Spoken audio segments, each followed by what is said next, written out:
नमस्कार, जय माता जी की, राम राम सा।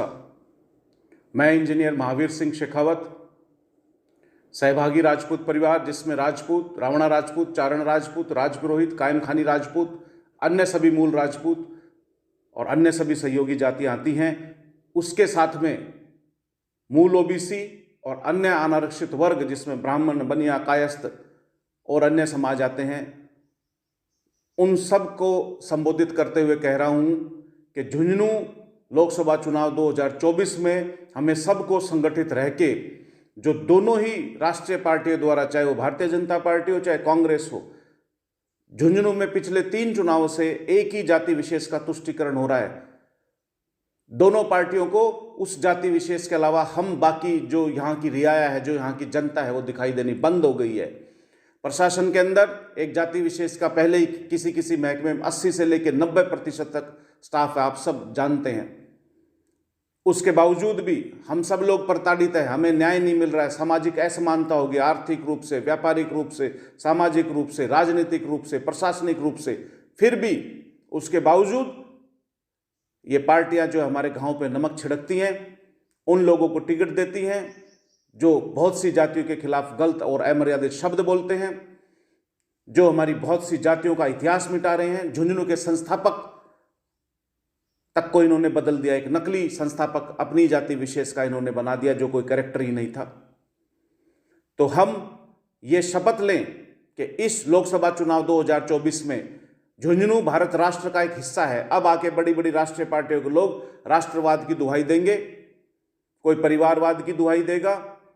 हमें यह कहना है, क्या झुंझुनू राष्ट्र का हिस्सा नहीं है? क्या हमारे लिए अगर सर्वोपरि कोई राष्ट्र का हिस्सा है तो सबसे पहले वो झुंझुनू है। उस झुंझुनू के अंदर ये आर्थिक समानता हो रखी है और इन पार्टियों को वो नजर नहीं आती है।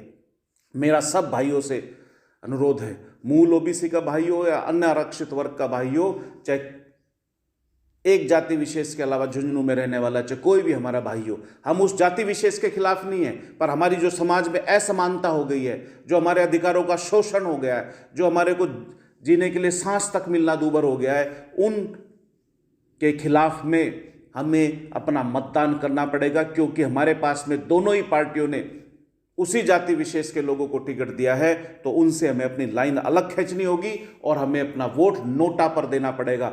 नोटा का मतलब सबसे नीचे वाला वोट है। 9वें स्थान पर झुंझुनू लोकसभा चुनाव में वो आएगा। बैलेट पेपर में सबसे नीचे वाला, ईवीएम मशीन में सबसे नीचे वाला निशान वो नोटा का है। नोटा का वोट दबाने से आपकी नाराजगी ना संपूर्ण राजस्थान, अपितु पूरे भारत देश में, अपितु पूरे संसार की मीडिया में सबसे ज़्यादा प्रकाशित होगी।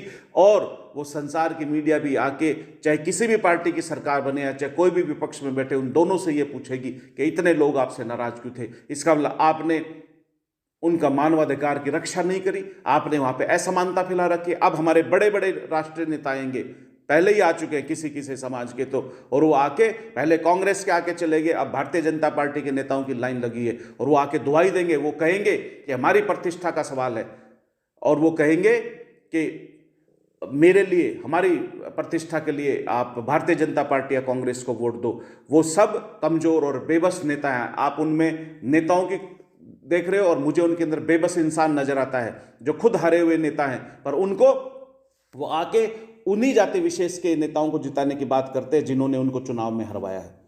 ये नेता ना तो हमारा इतिहास रोकने में हमारी मदद कर सकते, ना हमारी प्रशासनिक और राजनीतिक स्थिति को सुधरवा सकते। फिर इनके कहने से हम क्यों अपना वोट इन दोनों ही जातियों को दें जो हमारे स्वाभिमान को भी चोट पहुंचा रही हैं लगातार। इसलिए इस बार लोकसभा चुनाव में, झुंझुनू लोकसभा चुनाव में सर्व समाज जो है नोटा का ही बटन दबाए, 9वें नंबर पर बटन आएगा। ये मेरा आपसे आग्रह है। धन्यवाद।